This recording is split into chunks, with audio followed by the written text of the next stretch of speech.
Nigerian acting President Osibanjo says that the nation's security challenges are self-inflicted. On business, the Naira posted a marginal gain against the United States dollar at the parallel market, closing at $3.64 a dollar. On the foreign scene, heavy monsoon rains have killed at least 46 persons in southeast Bangladesh, most of them buried under landslides. In the world of sports, Nigerian international Shola Mobi is close to linking a new contract with EFL League 2 club North County.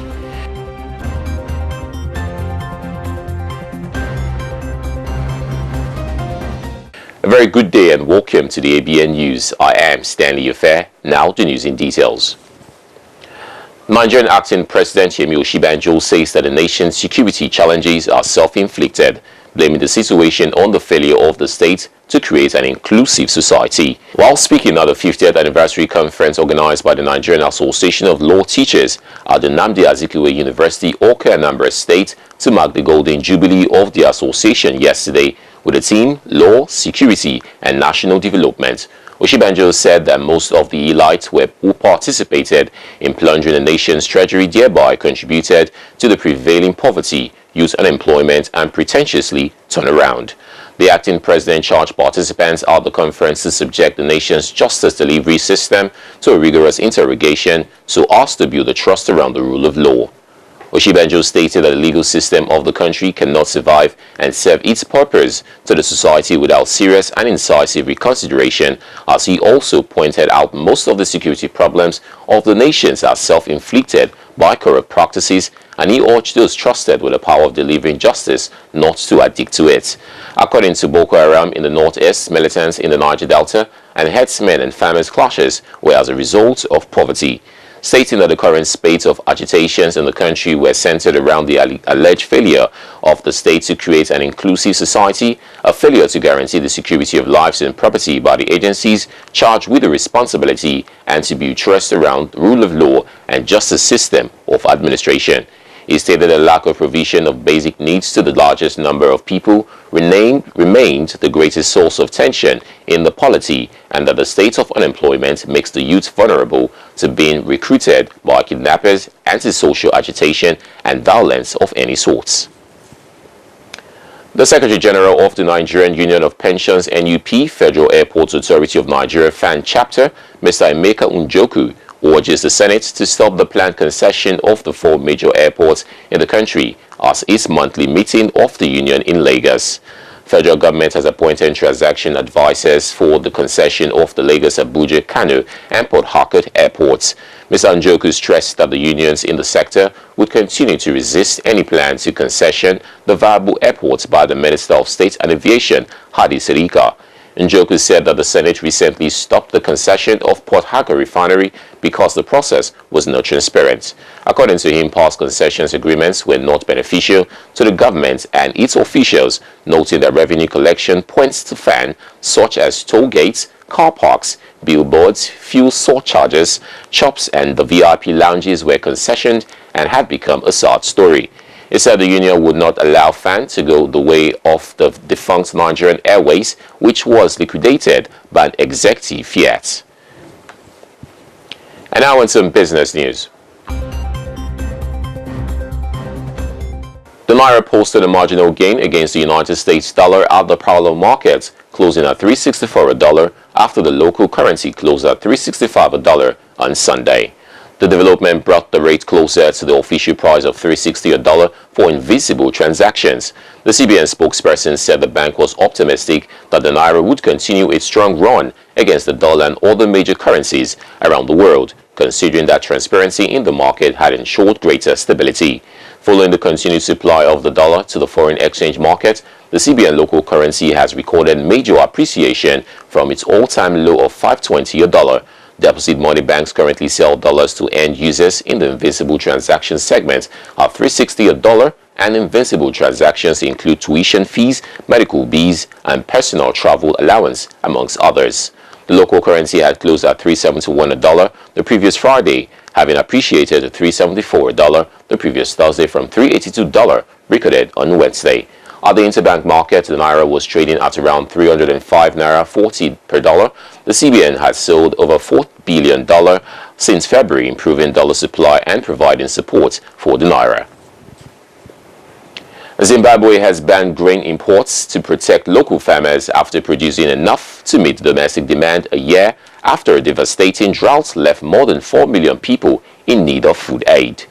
The Deputy Minister of Agriculture, Davis Mafarpira, said they have banned all grain imports because they have produced enough this year and also because they need to protect local farmers. Mafarpira said the Grain Marketing Board will pay $390 per ton for white maize, almost triple the $143 for the September contract for white maize in South Africa, one of the countries from which Zimbabwe has previously imported maize. The Deputy Minister said the higher price would encourage farmers to produce more maize, while the import ban would make it impossible for dealers to buy the grain abroad and resell at a higher price locally. He said that the National Strategic Grain Reserve was holding 180,000 tons of maize, far below its targeted requirements of between 500,000 and 700,000 tons. Zimbabwe has since 2001 been importing maize to meet domestic demand of 1.8 million tons, blamed in part of seizures of white-owned farms by the government of President Robert Mugabe that hit commercial agriculture production. The National Treasury last week forecast output of the staple maize at 2.1 million tons this year from 1,100,000 tons in 2016. We'll now join Faith Obu for some stories around the world.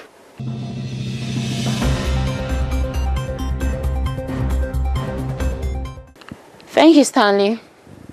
A 7-story building has collapsed in Kwara, Embakasi, Nairobi, leaving several people trapped under the debris. According to the Embakasi police boss, 121 people have been accounted for and rescue efforts are on the way. A resident, Joaz Nemati, explained that 1 p.m. on Monday, workers and the caretakers of the building repaired a huge crack on one of the staircases and assured them the house was intact, only to be told to vacate since the building was about to collapse. Meanwhile, police arrived at the scene and assisted in the evacuation.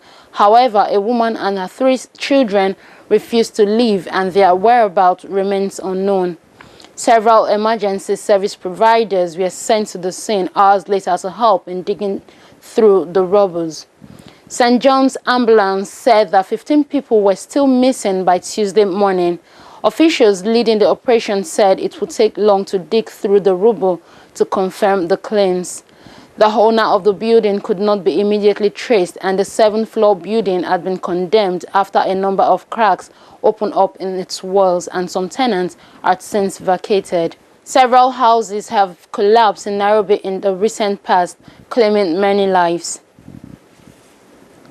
Ethiopia and South Sudan are set to develop joint infrastructure development projects that would help create regional economic interconnections. The statement by the South Sudan ambassador to Ethiopia, James Morgan, who said the infrastructure development project for now will concentrate on road projects, adding that 2 main road projects are one from Ethiopia's western Gambela regional state to South Sudan's capital, Juba, and another from Gambela to oil field in South Sudan. In line with the agreement between the 2 nations, the Ethiopian military will build the roads that are expected to pass through Restive region in South Sudan. Morgan says the cost of the project will be covered by the Ethiopian government for now, with South Sudan paying its share in the future once its current troubles are over. We'll go on a short break. More news when we return. Welcome back. Spanish lawmakers have begun debating a motion of no confidence against Conservative Prime Minister Mariano Rajoy, called in protest over the large number of corruption scandals involving his ruling Popular Party. The motion to be voted on was proposed by the far-left Podemos party, but it is unlikely to get the required backing of an absolute majority of deputies needed to oust Rajoy. Podemos, with 71 deputies in the 350-seat parliament, is representing the party ponytailed leader, Pablo Iglesias, as an alternative candidate to replace Rajoy.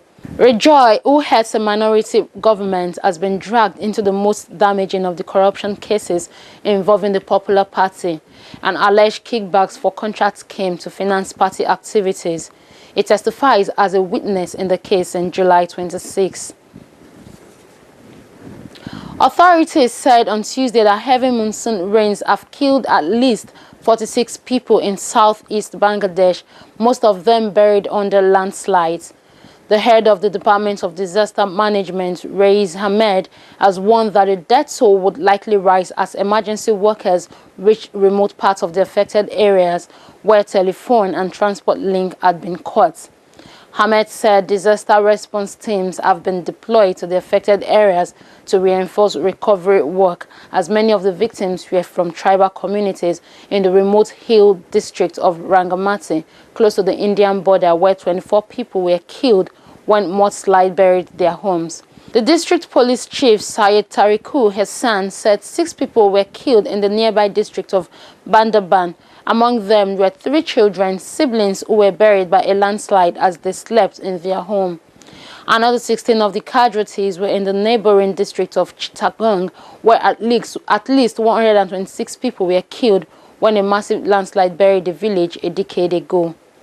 The latest disaster came a week after Cyclone Mora smashed into Bangladesh southeast, killing at least 8 people and damaging tens of thousands of homes. Monsoon rains in Bangladesh's southern hill district frequently trigger deadly landslides. Heavy monsoon rains also pounded the capital Dhaka and the port city of Chittagong in the district of the same name, which experienced 222 millimeters of rain, disrupting traffic for hours. Thousands of troops are stationed in Rangamati, where a tribal insurgency raged for 2 decades and which still suffers sporadic violence. Now let's join Hannah for some sport news. Thanks, Faith. Nigeria international Shola Amiobi is close to linking a new contract with EFL League 2 club Northampton. The Nottingham Post said Amiobi is on the brink of agreeing a new deal at Milder Lane and could even put pen to paper this week. The experienced striker pinned a short-term deal with the Magpies in February 2017 and finished the season with 4 goals in 17 appearances in the English foot tie. Prior to Amiobi moved to the North County, he spent 19 years at Newcastle United and previously played with Stoke City, Crystal Palace, Bolton Wanderers and Fleetwood Town. Meanwhile, Premier League newcomers Newcastle United have announced they will end their 9 years association with Sami Amiobi when it comes off contract on June 30th. Iran became the second team to qualify for the 2018 World Cup as they beat Uzbekistan 2-0 in the Tehran. Goals from Zadan Amzmoun and Medin Teramin ensured Iran, coached by Carlos Queiroz, will appear at successive World Cup for the first time. Victory meant they opened at 8-point advantage over their opponents, who are third in the table. 5-time winners Brazil were the first time to join host Russia at next year's tournament. The top 2 teams in each of Asia's 2 qualifying groups progress to the World Cup, while the teams in the 3rd place go into the series of playoffs. The boxing showdown between Conor McGregor and Floyd Mayweather Jr. might be taking place in the MGM in Las Vegas on Saturday, August 26th. The Nevada Athletic Commission, which oversees professional boxing in Las Vegas, confirmed the Mayweather Promotions will promote a professional boxing event at the MGM Grand Garden Arena. The entry on their event calendar notes that the promotion is scheduled for Saturday, August 26th. UFC President Dana White previously stated that if McGregor Mayweather does happen, it will be a regular boxing pay-per-view event staged by Mayweather Promotions. There are no non-boxers from his stable whose bouts are targeted for August 26th. Mayweather Promotions has also the venue reserved for July 29th. McGregor has agreed financial terms with the UFC and signed a contract to fight the 40-year-old. Mayweather, whose last fight was in 2015, has fought exclusively in the MGM for the last 10 years. On Formula One, Lewis Hamilton says difficulty in converting stimulation into the real-world data has been behind Mercedes in different forms so far this season, but believes it has turned a corner from now in the title fight with Ferrari.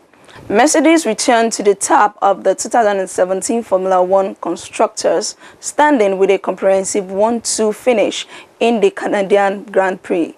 It first of the season, but it comes after a period of varying form that saw Lewis Hamilton struggled for pace in Russia and Monaco. With Mercedes team boss Toto Wolff candidly describing the W08 as a diva, though the car has shown flashes of scintillating performance, particularly in qualifying, it has largely lacked the consistency of Ferrari SF70H. Hamilton has revealed the difficulty in correlating stimulator and wind tunnel readings into the real-world performance has played its part in Mercedes' variable performance, but it feels the in-depth analysis following the Monaco Grand Prix has led to a breakthrough in this area. Having also struggled to get the best from the tires in Scotty this year, Hamilton is worried it could pose a problem around the comparable Baku City circuit from the upcoming Azerbaijan Grand Prix. That's it on Sport. Let's join Stanley.